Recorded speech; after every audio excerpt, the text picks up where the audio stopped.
Excellent. Excellent. Now it's up. Yes, Yes, please. Now you can ask. Yes, Hi, Jack. Yes. Jack. Yes, the question on faith that I was thinking, it made me remember some things quite a long time ago, back 40 years. And I was thinking probably something on the first level, intellect and logic. If someone says something very basic to me, like don't put your hand in a fire. If you do, it'll be burnt. I understand that intellectually. My logic tells me that makes sense. Then later on, I have a mishap and my hand does go into a fire. That becomes something I experience. So it moves from the realm of idea into experience. So I feel the pain, I see the blisters, the peeled skin. It takes on a completely different reality as to what I was thinking about. So thoughts and experience, or logic and intellect and experience, they can be very different. They're two completely different levels. Exactly. When I listened to your video, you were talking about how important the faith of Israel is, the faith of the Jewish people. And as I listened to it, that faith is not, it's not so much an intellectual faith. This faith is based on not only a relationship with Hashem, but it's also based on experience with Hashem. There's a very, very unique relationship between Israel, or the Jewish people, and God, and it's experiential. So the faith of Israel is based on an experience. It's not an intellectual faith. So the first question, is that something, can I say that? Is that an accurate thing to say? It is more than truth, what you're saying. Okay, I'll say like that. First of all, you're more than right.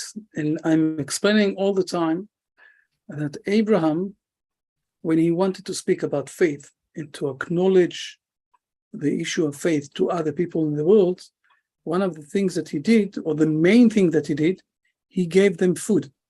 And then he asked them to bless God who created the food.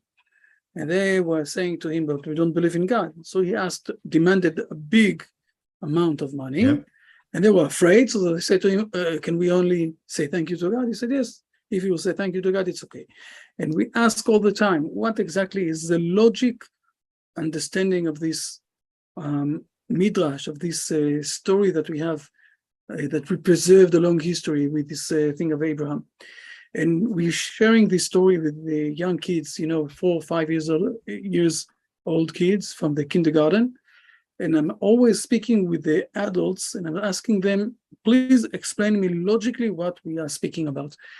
And the truth is that, and this is what I got from my rabbis also, and we're thinking about this, is starting to realize, Abraham is teaching the people in an experienced way, in an environment that they can feel, as you said, not only logically, but also be in a level of experience that you can't live in this world without getting something from the outside of you.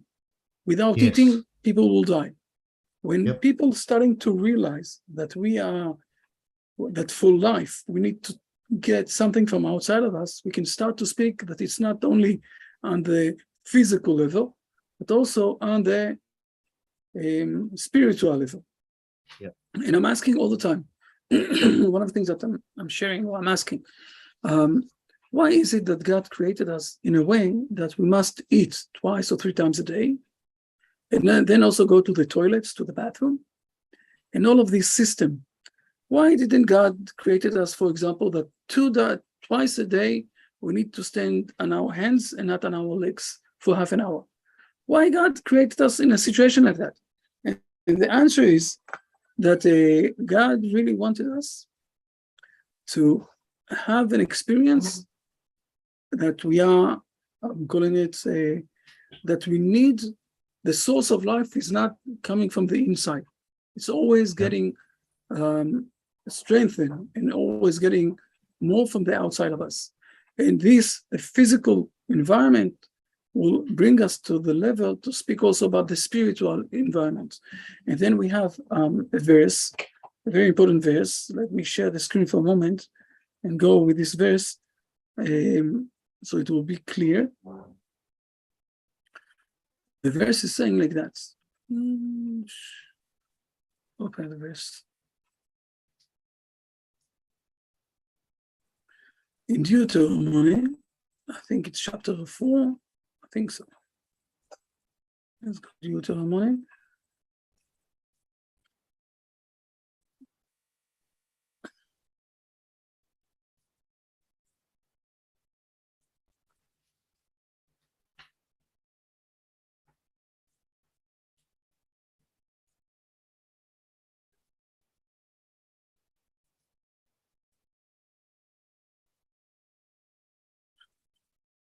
Here it is.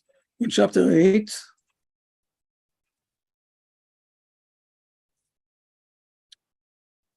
again, Deuteronomy, chapter 8.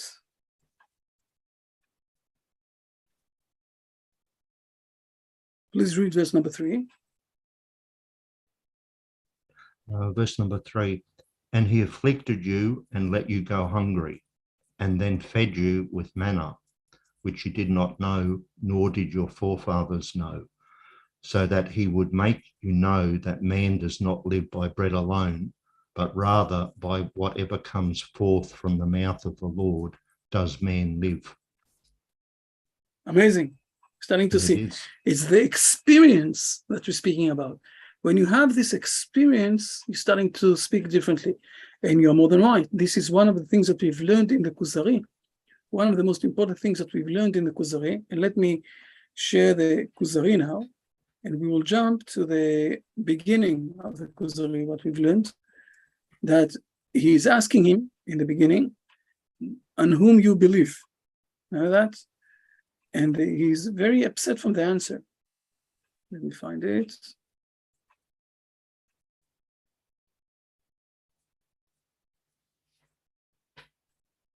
You said, indeed, please read this one, number 10. Number 10. After he spoke with a Muslim and with a Christian, and he saw that both of them are referring to the Jewish people. So please read this one. Sorry, I will move it. Yes. Oh, come on. Yes. Kuzari, indeed, I see myself compelled to ask the Jews, because they are a relic of the children of Israel. For I see that they constitute in themselves the evidence for the divine law on earth. He then invited a Jewish rabbi and asked him about his belief. So if we think in the beginning, what exactly he's going to say to him, the Jewish rabbi is going to say to him, I believe in God who created the heavens and the earth and everything else. Look, the answer of the answer of the rabbi. 11. It's too small. Just a moment. Just a moment. Let me do it a bit bigger. Now it's much better, right? Yep. The rabbi replied, I believe in the God of Abraham, Isaac, and Israel, who led the children of Israel out of Egypt with signs and miracles, who fed them in the desert and gave them the land, after having made them traverse the sea and the Jordan in a miraculous way, who sent Moses with his law and subsequently thousands of prophets, who confirmed his law by promises to the observant and threats to the disobedient.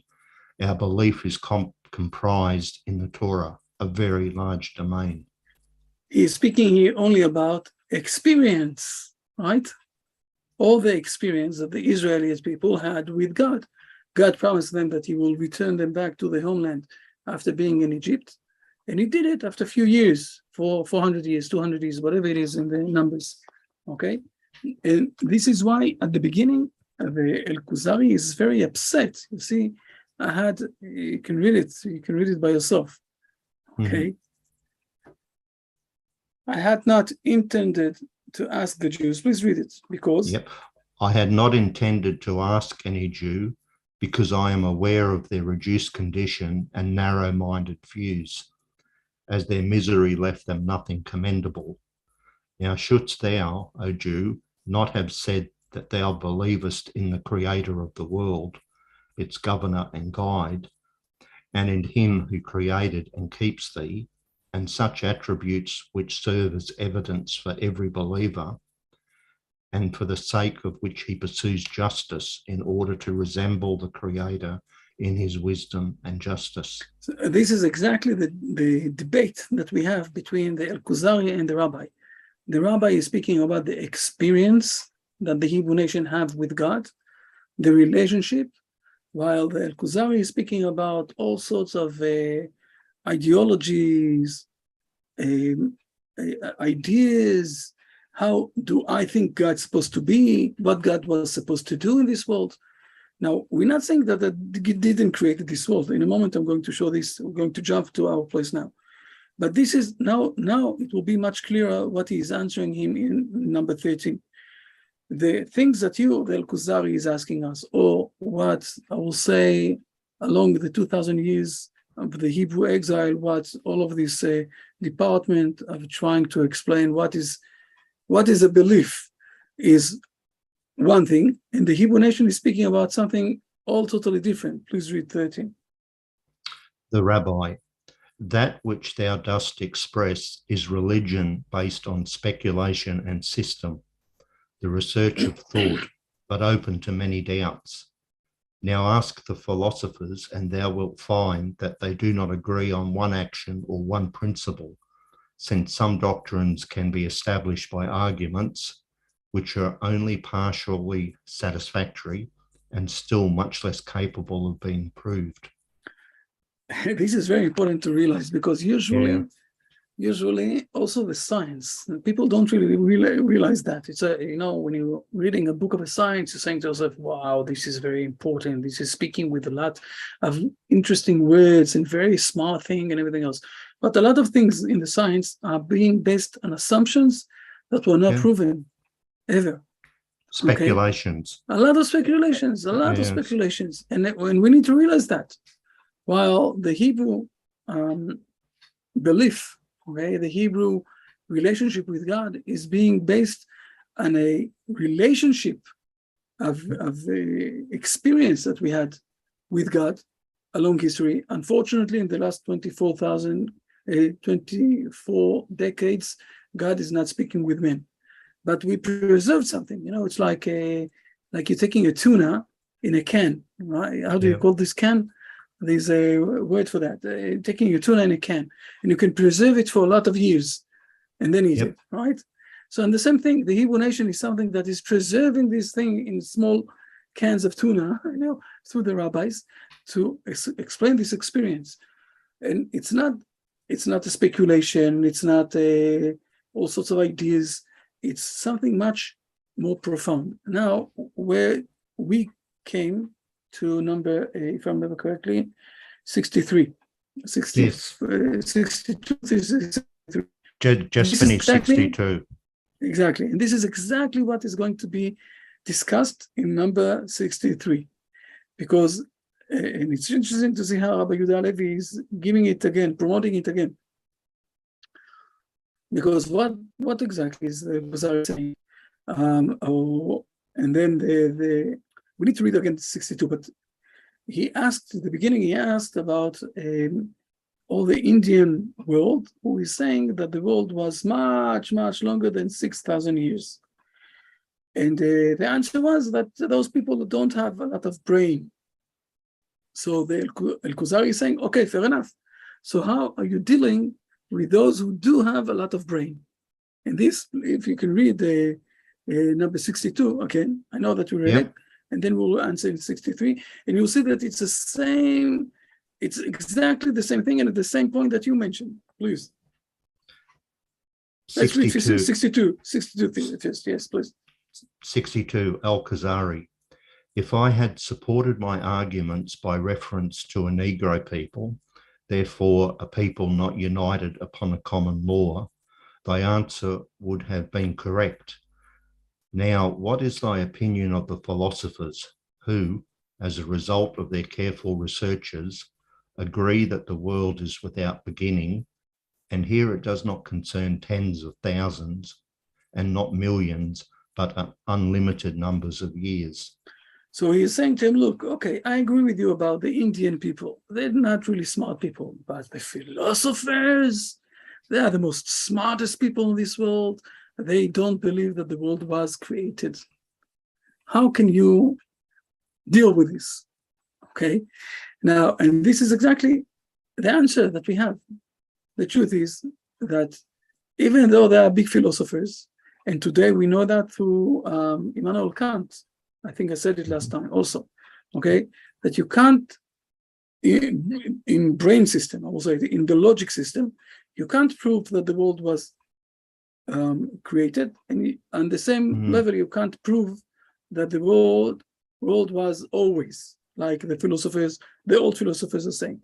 Today, the assumption is, again, the assumption is that the world was created 14 billion years ago.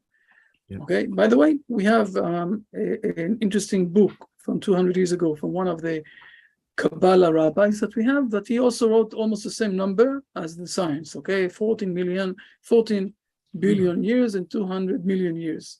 It's an interesting book that is saying this already from 200 years ago. It's not we don't care for this thing. We have, we saying, the understanding that God created this world is coming to us through the experience of the relation with the creator of the world. Let's jump again. In a moment, we're going to read also 63, but he's going to answer him. But let's jump again to the verses, because everything is also very, very with legs and the scripture of the Bible.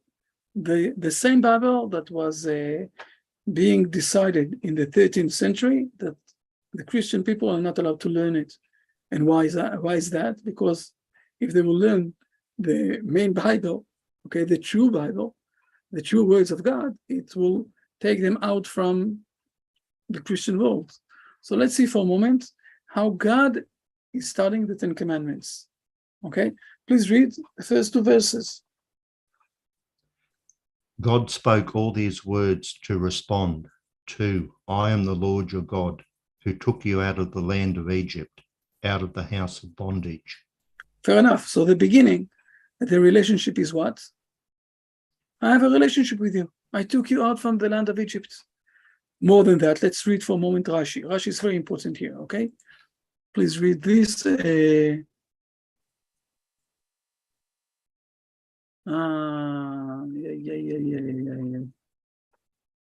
Oh, here it is. It's I'm the Lord. Okay, so just a moment. You need to read only this.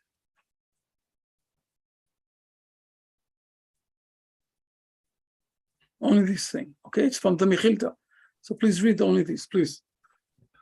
Alternatively, God mentions the Exodus, since he revealed himself on the sea as a valiant warrior.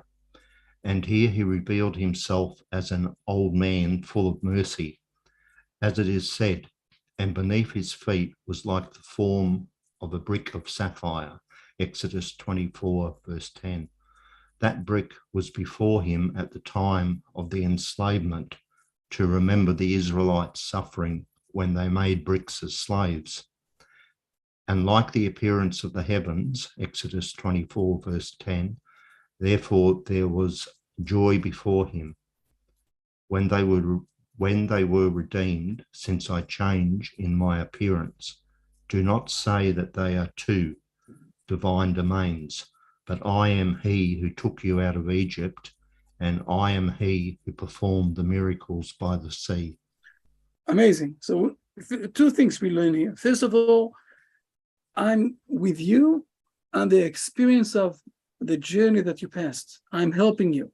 And it's the same one who appeared like someone who have the ability to fight against the Egyptians, and also like someone who have the mercy, with a white beard, to give you kindness.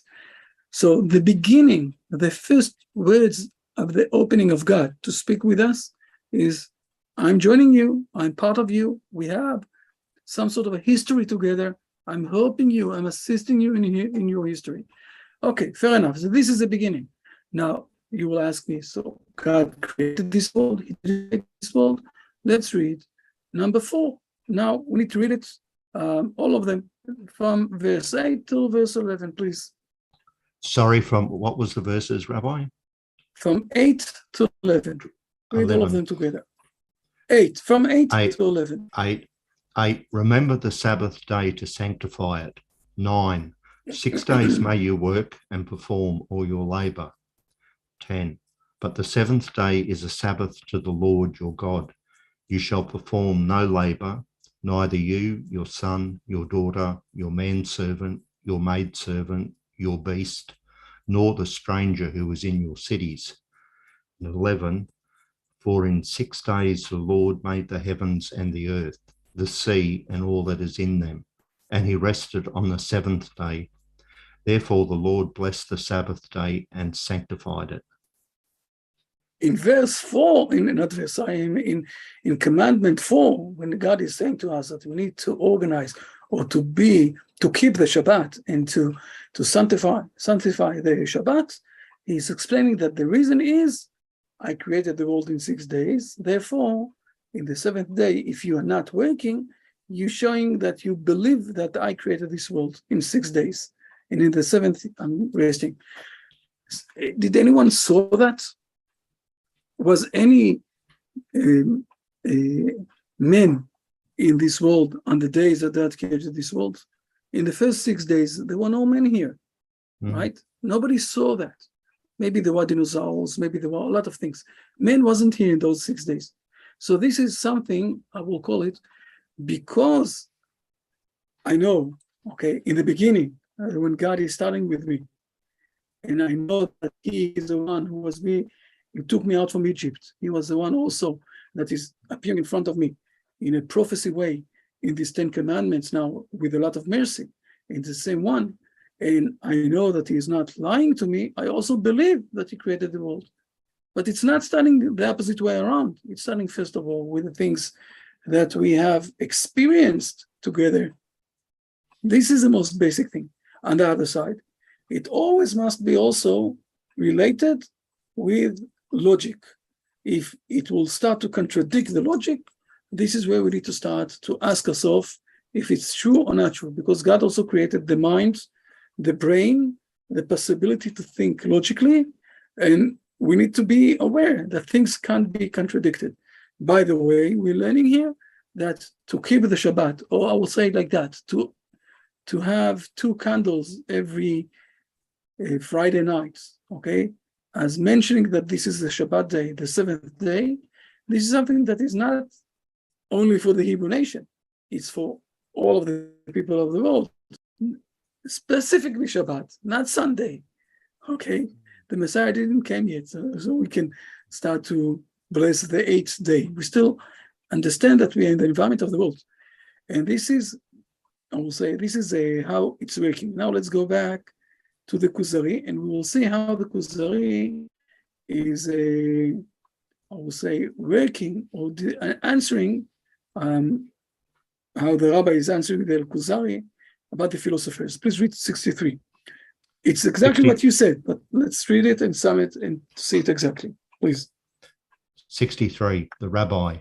There is an excuse for the philosophers being Grecians. Science and religion did not come to them as inheritance. They belonged to the descendants of Japheth, who inhabited the north, whilst that knowledge, coming from Adam and supported by the divine influence, is only to be found among the progeny of Shem, who represented the successors of Noah and constituted, as it were, his essence. This knowledge has always been connected with this essence and will always remain so. The Greeks only received it when they became powerful from Persia. The Persians had it from the Chaldeans.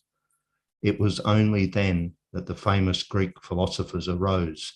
but as soon as Rome assumed political leadership, they produced no philosopher worthy the name. It's interesting. First of all, there is a contradiction inside this paragraph. On one side, okay, it says that they have no, they don't really have the smartness inside them. Okay, it says they belong to the descendants of Japheth, who inhabited in north, okay, and didn't have the knowledge, okay, that came from Adam. Then it says inside, this knowledge did came to them from Persia. You see, from Persia it came to them. So they do have the knowledge, or they don't have the knowledge. After that, he's saying that the knowledge, or the philosophers, it was only a small period of time in the history of the world, something like 600 years. And since the world came back to Rome, okay, Rome was the empire in this world, we don't have any philosophers of the Greeks. What exactly he wants to say to us here? Now, let me say this, because this is exactly the words that you said in the beginning, okay? There is a very big difference. If you're inheriting something that was related, deep, profound, inside your environment of the nation, and you're inheriting it from one generation to another generation, or that you are stealing, taking something of wisdom from someone else, and then it's not part of you, it's not part of the, how did you say it, of the environment, of the things that you passed. It's something that you took from outside. So you're looking at this, you're working on this, you're trying to understand it in a logical way, but it's not an experience that you had. Therefore, we see that when Rome came back again, okay, they started to become the empire. So the old Greeks lost all their wisdom. It's not something that was essential inside them. It was something that they borrowed, they took from the Persians, but it's not something that is really inside their system, I will call it like that. So for a period of time, 600 years, they were really great. And they gave us a lot of things, and we need to admire them, because all the basics of the mathematics and the modern world that we have today is related with the Plato and Aristotle. Okay, let's not reduce the things that they gave to this world. But there is a reason why it raised up only on the time that God stopped speaking with the people. God stopped his prophecies. It's like the sun and the stars, okay? When the sun is here, so you can't see the stars. On the same level, when God is appearing himself, showing himself, prophesying the prophets, so the brain is nothing here, okay? When the God is closing himself, it's a night time, and he's not prophesying anymore, so the brain is starting to raise up, and this is the philosopher's time. So there is a reason why the philosophers came in a period of time, and after that stopped and everything else, and we are using the brain and the foundations that the philosophers gave us through the brain thing. But there's a difference, there's a gap. It's like a difference between, it's a new era, it's a new age, it's like a new dimension. The thing of the philosopher, of the prophecy, if you compare this to philosophers. So we are now today, because we don't have the prophecy, so we lost this dimension, or we don't really have it. It's only preserved like the tuna cans, okay? In the Hebrew rabbis, strings, that they had also this experience. And when they're opening one can like that, and they're eating a bit of from the inside can of this tuna, they're feeling something that is reminding them things that happened there. But I lost him. Things that happened there in the era of the prophecy. And today we have a lot of brains around, a lot of logic. Again, what will happen, and this is basically what he's answering there. Let's see again, if it's here, we'll throw this again. Yes, it is.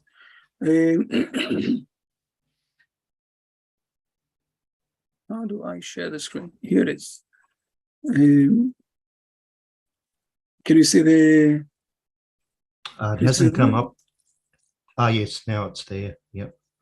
Okay, so this is what he's answering them. He's answering, look,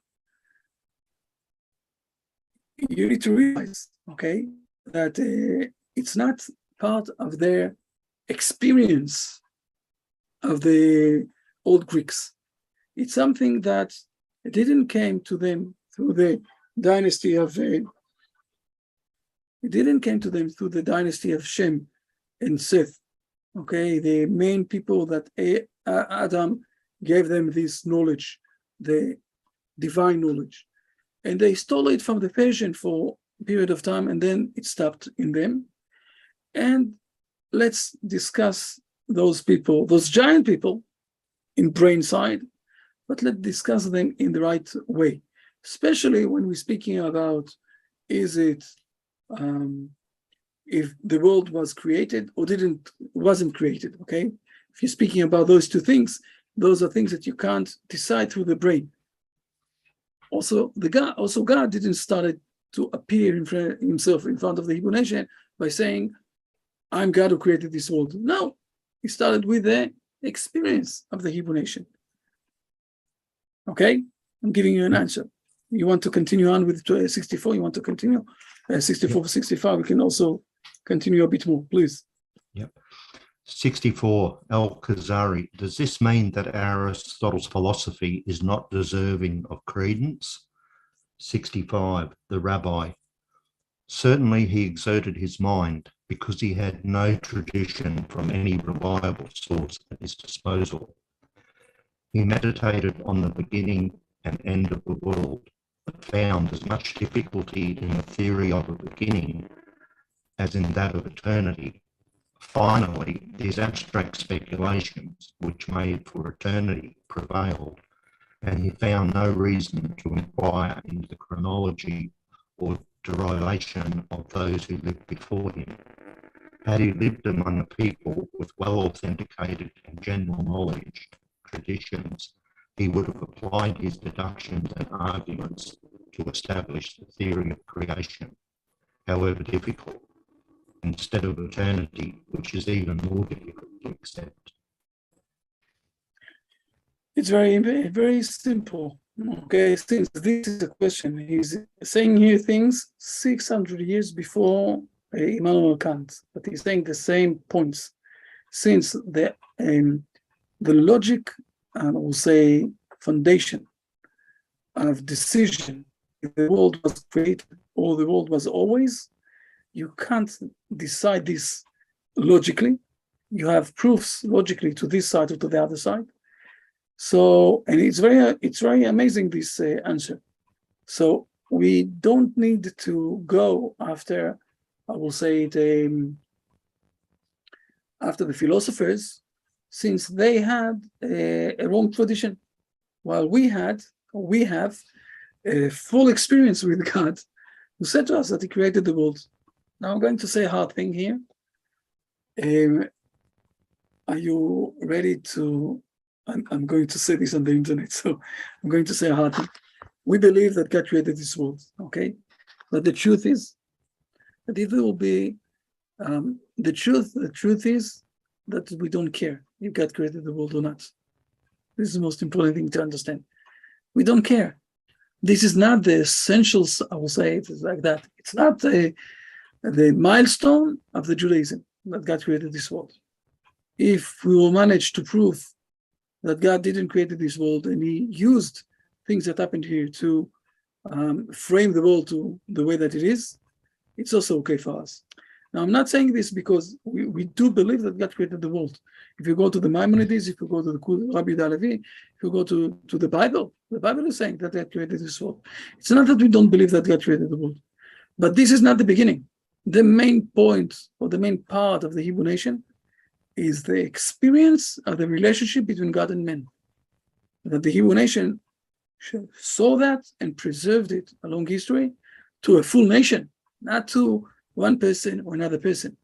Okay, not to something hiding in behind the scenes with a small group of people, or one or two people.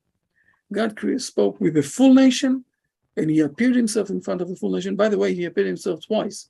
He appeared himself in front of the Egyptians with the 10 pledged. And what happened to them? It was so strong. It's like the sun came down to this world, it destroyed them. And he appeared with them in a mercy way, just we saw in Rashi, to the Hebrew nation with the 10 commandments. And even then, the Hebrew people asked Moses, please, you speak with us, because if God will speak with us, we will die. Okay, even then. So the main thing is that I will say it like that. Rabbi Sharkey really likes to give this parallel, to give this idea. The world is a house protected from God, because if God will appear in a full presency, the world won't be able to stay in front of this Almighty. So the world is a house where God is a bit behind the house. You can't see him. But there is, in each house, there is also the chimney. So the dust will go up and the fresh air will come back.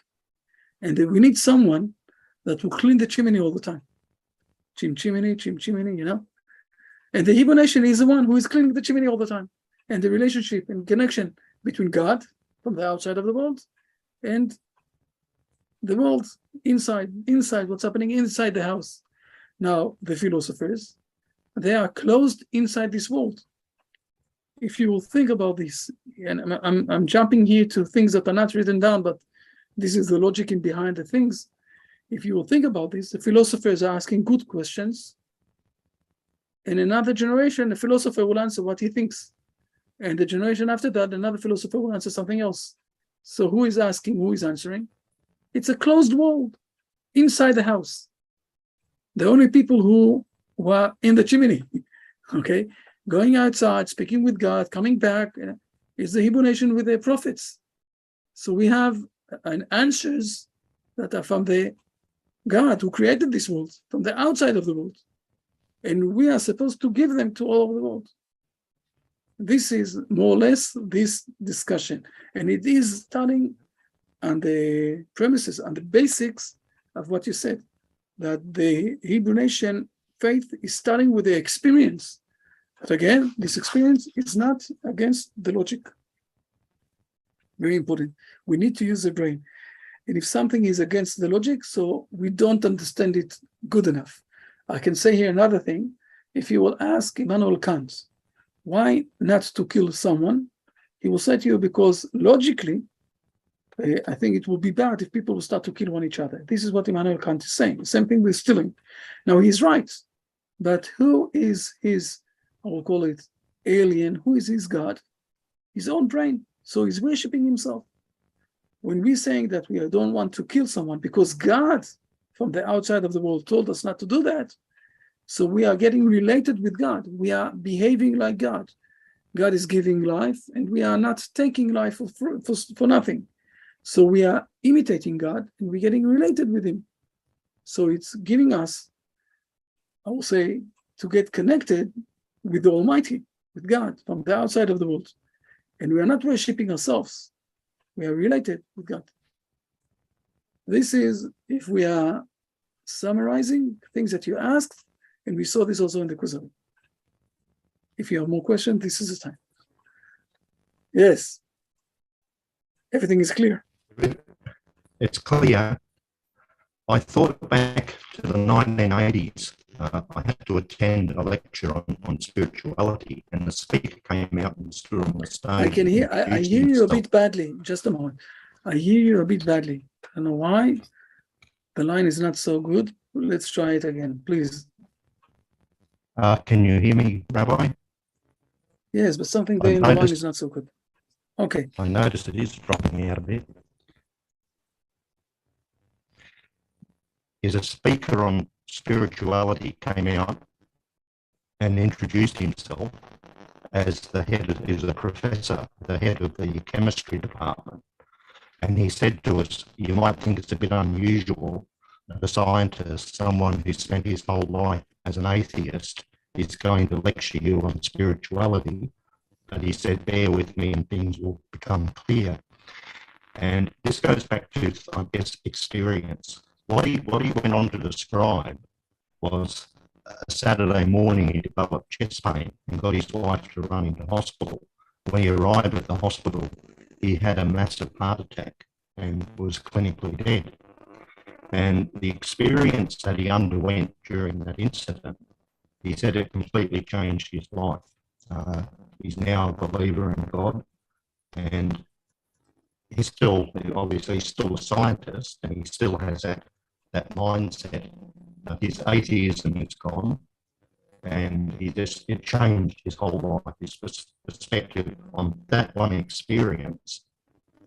And for him to get up and lecture us, I thought he was a very brave man.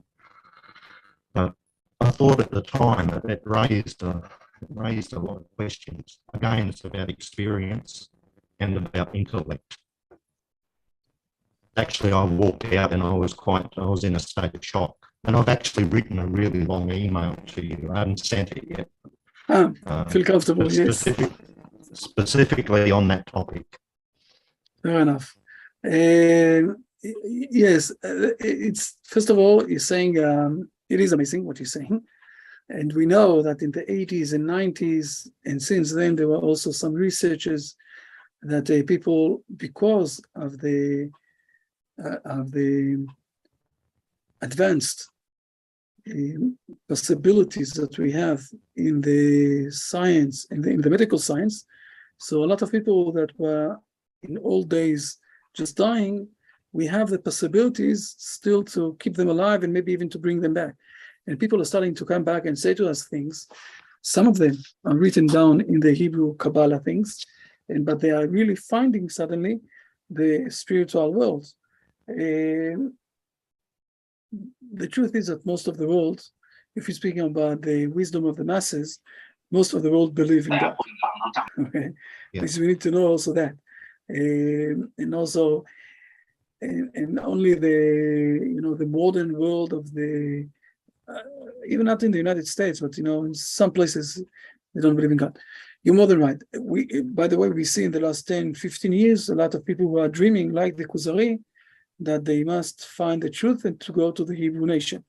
I think it's also related to this, that the Hebrew nation came back to their homeland. So suddenly, people are looking aside one way to another and they're saying to themselves, look, it's probably they read the Bible in the right way. After all, they came back to their homeland. Okay, they said that they will return back, and they returned.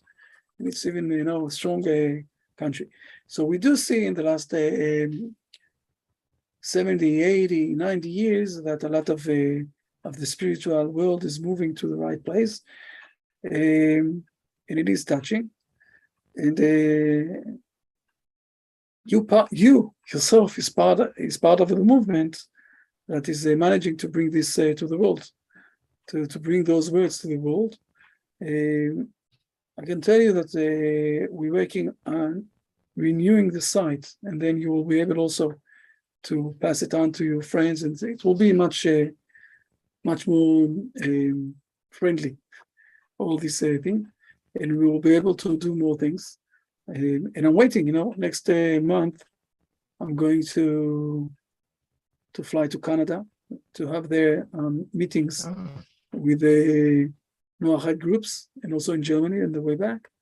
And I'm waiting that you will manage to organize something there in Australia. So we will send people to Australia to have a meeting with the people there.